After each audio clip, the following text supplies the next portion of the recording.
아멘. 샬롬.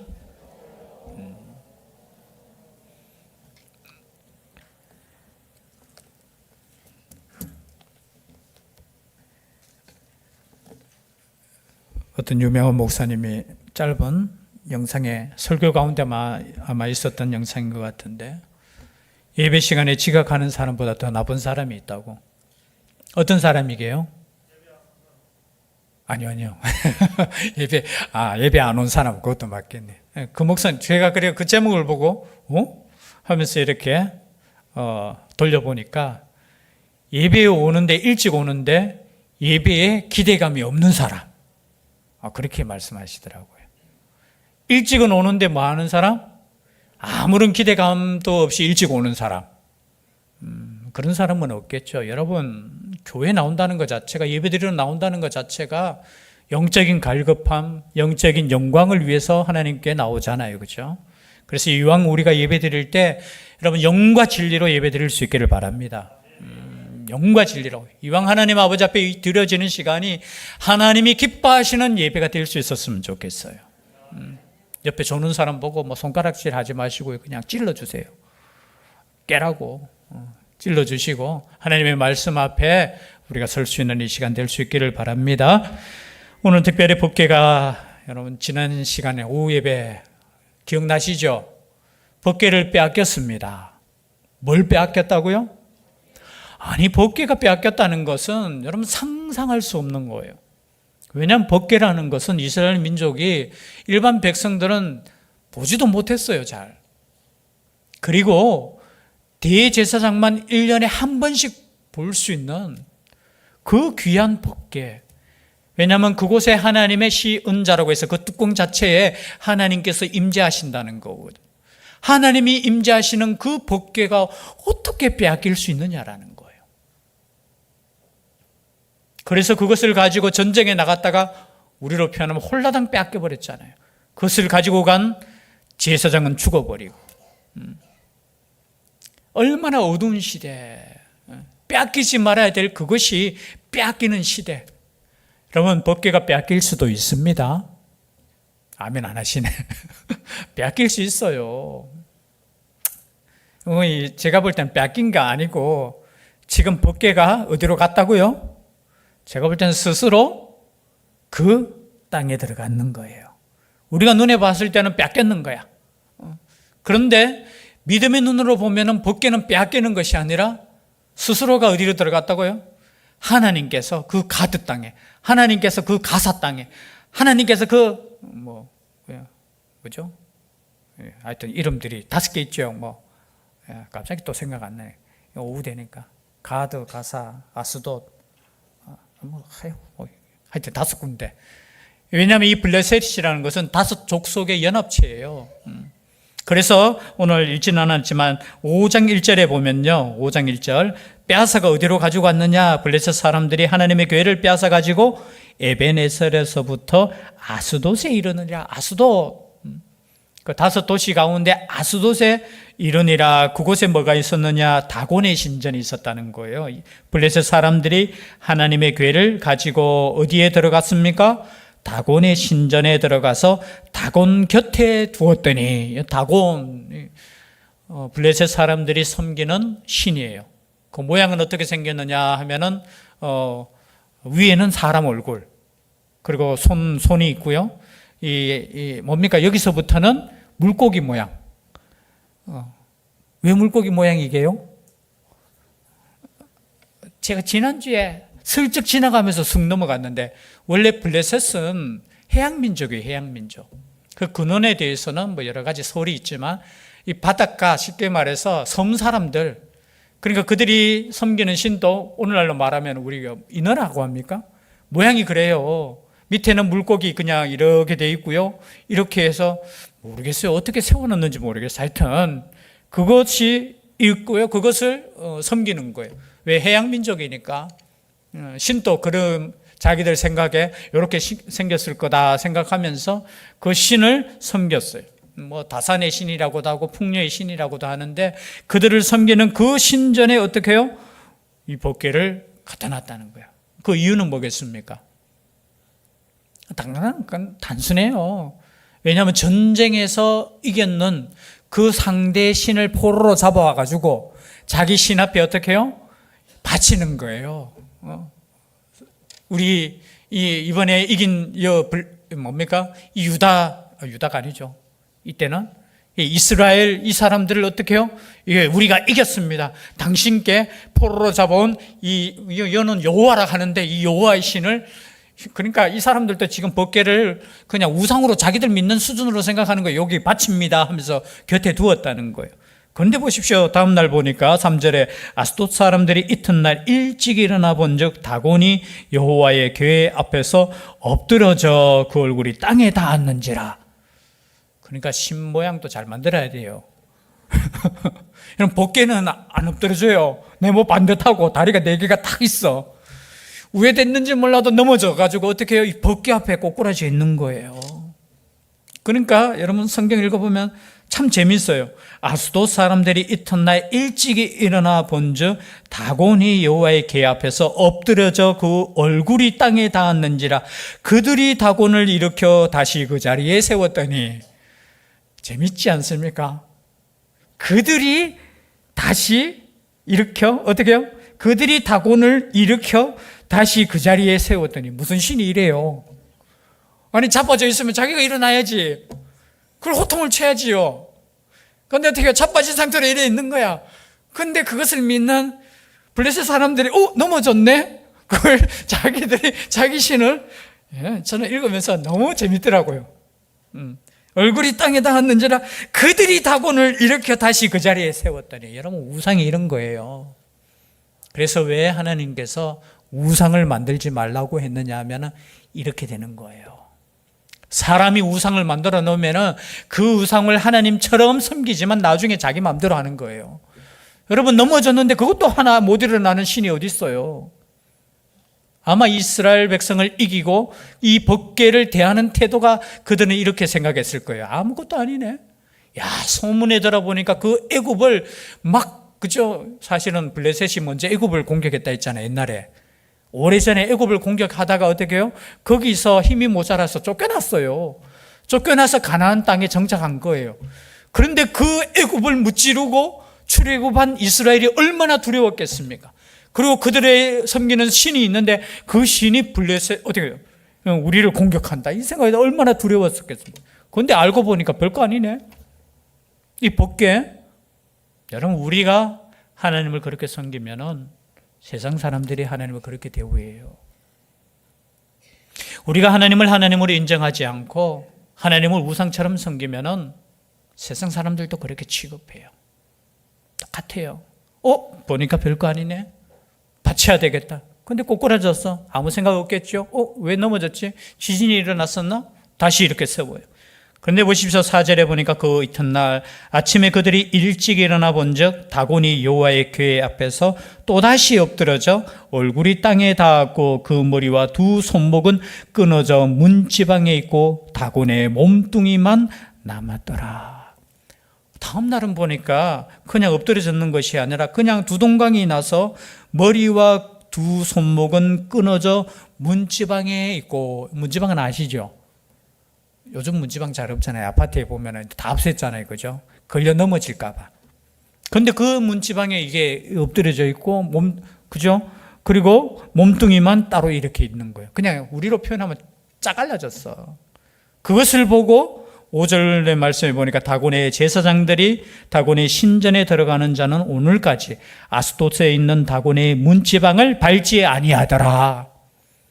왜요? 그 문지방에 뭐가 있었다고? 자기들이 섬기는 그 신의 머리와 손이 거기에 얹어져 있다고. 이거 밟으면 안 된다. 그럼 그것이 오늘날 우리 옛날 어르신들도 그 문지방 밟지 마라 하면서 그런 소리 들어보셨어요? 다 한 번씩 들어보셨네요. 그죠? 저도 그거 참 우리 어머니가 항상 야, 그 문지방 밟지 마라. 그 때 묻는다 이렇게 했으면 내가 안 밟을 텐데 그 밟으면 복 나간다 하면서 재수 없다 하니까 더 밟고 싶은 거예요. 그러니까 막 그 때가 시커멓게 이렇게 이 풍습이 우상 풍습이 우상. 그 밟으면은 야 그거 내려앉는다. 사실은 그렇게 이야기해야 되는데 옛날부터 내려오는 것이 여기 우상적인 문화가 우리나라에도 있는 거예요. 그래 문지방 밟으면은 뭐 이게 비틀어진다, 다친다 이렇게 하면 좋은데 뭐예요? 야 복 나간다. 그래서 어떻게 해요? 최대한 안 밟게 하는 것이 여기서부터 시작했는 거예요.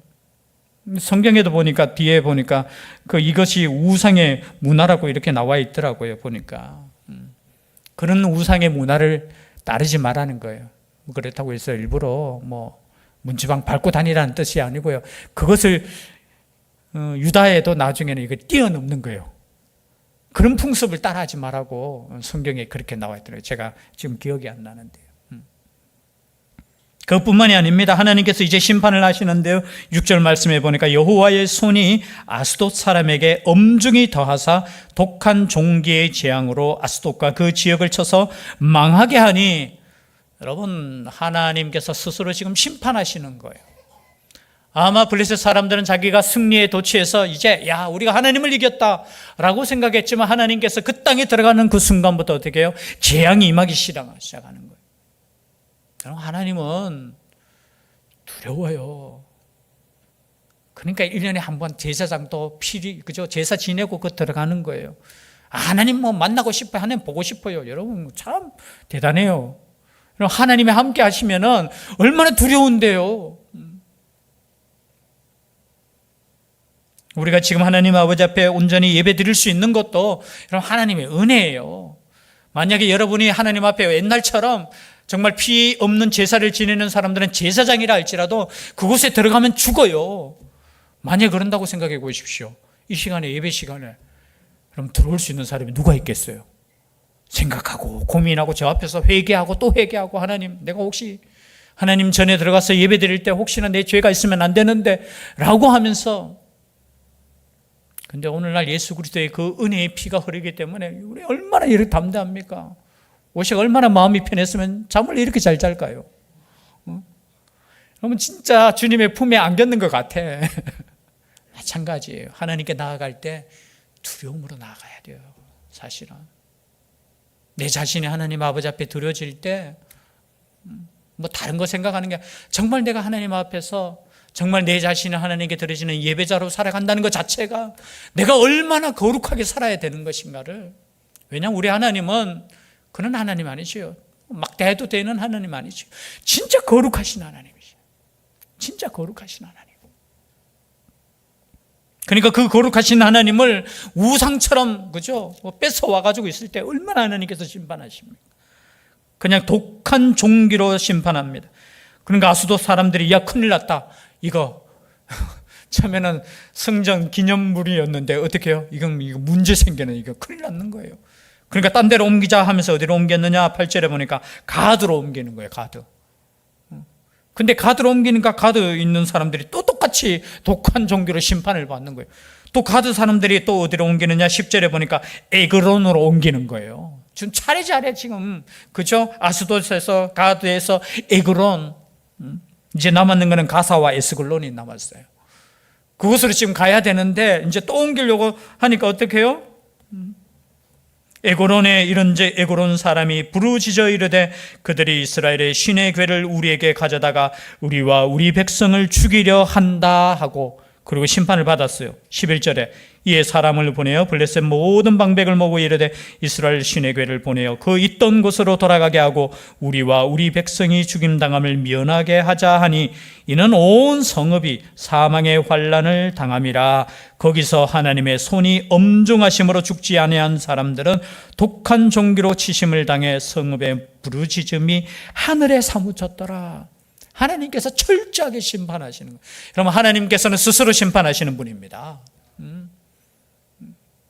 어쩌면은 이스라엘 사람들도 마찬가지고, 그리고 애굽 사람도 애굽 사람 아니죠. 블레셋 사람도 마찬가지로, 그죠? 마치 우상처럼 그렇게 대했지만 하나님께서는 살아계셔서 심판하시는 거예요. 그러니까 이들이 어떻게 빨리 돌려보내자. 그리고 난 이후에 이제 오늘 읽었던 6장의 말씀이 이어집니다. 여호와의 궤가 블레셋 사람들의 지방에 있은 지 7달이라. 지방이라는 단어를 썼는데 원래 원문에 보면은 들이라는 단어예요. 들. 지금 왜 들에 놔뒀을까요? 아니, 도시에 들어오면 이게 그러니까 독종을 이렇게 하니까 이걸 그냥 방치해 놨는 거예요. 오면 안 된다고, 서로 지금 안 된다고. 그러니까 들에 있은 지 몇 달? 7째 달이에요. 그때 이제 블레셋 사람들이 모여서 야, 이것을 어떻게 하면 다시 돌려보낼까? 그들의 제사장이죠. 그들의 복술자를 불러서 묻는 겁니다. 오늘 말씀해 보니까 2절 말씀에 제사장들과 복술자들을 불러서 이르되 우리가 여호와의 궤를 어떻게 할까? 그것을 어떻게 그 있던 곳으로 보낼 것인지 우리에게 가르치라. 그런데 이 제사장들이 하는 말이 그냥 돌려보내면 안 돼. 속건제를 드려야 된대요. 물론 여기서 말하는 하나님께서 이스라엘 백성들이 말하는 속건제와 똑같은 건 아닐 거예요. 그들 나름대로 속건제는 뭐냐 하면은 5대 제사 중에 하나잖아요. 여호와의 성물, 즉 말해서 물건에 대한 죄를 범했을 때, 또는 하나님의 계명을 어겼을 때, 또는 다른 사람의 물건을 어떻게 해요? 손해를 입혔을 때 그것을 하나님 앞에서 드리는 제사가 속건제예요. 속건제. 계명에 대해서 어겼을 때는 속죄제도 드리지만 속건제도 드리는 거예요. 속건제는 뭐냐? 제가 방금 이야기했죠. 혹시 하나님의 성물에 대해서 내가 죄를 범했을 때 5분의 1을 더해서 어떻게 해요? 이렇게 하나님께 드리는 제사예요. 그러면서 어떻게 해요? 독종 모양 그리고 쥐 모양을 금으로 만들어서 같이 드리자. 그래서 여러분 다 알다시피 그 유명한 그 송아지 2마리, 암소 2마리를 새 수레에, 그리고 그 위에다가 법궤를 얹고, 그리고 속건제 제물인 금독종, 어떻게 생겼냐면, 독종을 어떻게 종기 모양으로 만들었나 모르겠어요. 종기 모양으로 만들었는지 하여튼 금독종, 그리고 금지 5개의 금을 가지고 보내는 거예요. 그리고 이렇게 이야기합니다. 보내는데 만약에 그 젖나는 2소가, 그것도 참요, 지금 머리를 써요. 어떻게 하냐면, 젖나는 2소, 새끼는 원래 집에 가두어 놓고, 그 젖나는 2소를 가지고 끌게 해요. 끌게 해서 이렇게 합니다. 만약에 젖나는 2소가 벳세메스 땅으로 곧바로 가면 이것은 여호와의 심판이다. 그런데 우리가 그냥 자연적으로 지금 새끼를 집에 두고 젖나는 소가 나왔으니까 그 소들이 어디로 가려고 해요? 원래 따지면 자기 집에 가려고 하지 않겠어요? 소도. 그런데 놀랍게도 법궤를 실은 그 2마리의 소가 벳세메스로 곧장 가는 거예요. 그 말씀이 어디 나오느냐? 12절에 보니까 6장 12절 말씀이에요. 같이 한번 읽어보겠습니다. 시작.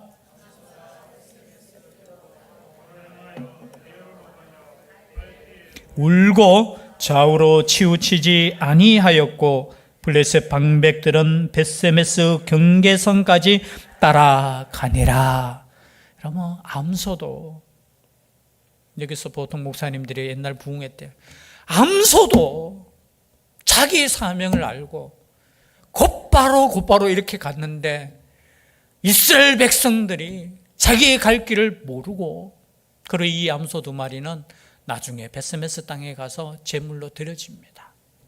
그래서 그것을 예수 그리스도의 그 표상으로, 암소조차도 울면서 좌우로 치우치지 않고 가는데, 이 이스라엘 백성들이, 하나님을 믿는 백성들이 얼마나 좌우로 치우치는지 여러분 그 설교를 한번 들은 적이 있을 겁니다. 그리고 자신들이 어떻게 해요? 제물이 되어서 희생되어지는. 여러분, 이 암소 2마리도 자기의 갈 길을 갔다는 거예요. 그뿐만이 아닙니다. 오늘 제가 6장을 딱 마지막 한 구절만 더 보겠습니다. 19절 말씀 함께 읽겠습니다. 시작. 벳세메스 사람들이 여호와의 궤를 들여다본 까닭에 그들을 치사 50,070명을 죽이신지라. 여호와께서 백성을 쳐서 크게 살육하셨으므로 백성이 슬피 울었더라. 5만에서 갈로 쳤는 것은 어떤 사본에는 있고 어떤 사본에는 없는 거 없어서 이것을 갈로를 쳤어요. 그래서 70명이 죽었다, 또 5만 70명이 죽었다. 5만 명은 그 당시 인구로 봐서는 너무 많은 것 같아요. 아마 70명이 제 생각에는 맞을 것 같은데요. 그거는 뭐 정확한. 그러나 봉고로 어떻게 됐다고요? 죽었는 거예요. 이런 법궤를 구경했다는 거예요. 영적으로 얼마나 이게 두려운 말씀인지. 여러분, 하나님의 법궤가 뭡니까? 그 법궤 안에는 하나님의 말씀이 들어있고요. 뭐 쌍난 지팡이도 있고 또 만나 항아리가 있잖아요. 뒤에는 보면 이제 하나님의 말씀 10계명이 있다고 하는 겁니다. 여러분, 하나님의 임재를 구경하면 안 돼요. 바라볼 수 없는 거예요. 그런데 베스메스 사람들이 얼마나 겁이 없었으면은 뭐예요? 이것을 들여다본 까닭에. 나중에 뒤에 보면은 여러분 다 아는 사건이 있어요. 우사라는 사건이 터지잖아요. 그것을 그때는 넘어지려고 잡았는데도 어떻게 해요? 하나님께서 쳐버렸어요. 여러분, 하나님의 임재라는 것은 하나님이시라는 분은 정말 우리는 그분 앞에 두려움으로 섬기셔야 돼요. 여러분, 하나님 말씀을 들을 때도 마찬가지고, 하나님 말씀을 읽을 때도 마찬가지고, 하나님께 기도할 때도 마찬가지고, 찬양할 때도 마찬가지고, 우리가 이 땅 가운데 살아갈 때 정말 하나님의 면전에서 산다는 그 자체가 하나님의 은혜라는 것을 여러분 기억하셔야 돼요. 하나님의 은혜. 만약에 과거처럼 만약에 이렇게 하나님의 그 임재 앞에 뭐 잘못했다고 그냥 막 죽여버리고 심판당하고, 그럼 지금 누가 살아있을 수 있겠어요? 예수 그리스도로 말미암아 우리가 온전히 하나님께 예배 드릴 수 있는 것 자체가, 하나님께 나아갈 수 있는 자체가, 하나님의 영원한 생명을 얻은 자체가 얼마나 영광스럽고 얼마나 하나님의 그것인 은혜라는 걸 이 말씀을 통해서. 그래서 여러분, 우리가 이 법궤를 그냥 구경해서는 안 돼요. 하나님의 말씀도 마찬가지고 하나님의 임재 앞에 두려움으로 하나님께 나아갈 수 있는 우리가 될 수 있기를 바랍니다. 이것이 함부로 우리가 법궤를 계속해서 주제는 뭐냐면, 법궤를 우리 마음대로 해서는 안 된다는 거예요. 정말 두려움으로 하나님의 그 임재를 사모하고 그 임재 앞에 나아갈 수 있는 우리가 될 수 있기를 주의 이름으로 축복합니다. 기도드리겠습니다. 사랑의 하나님,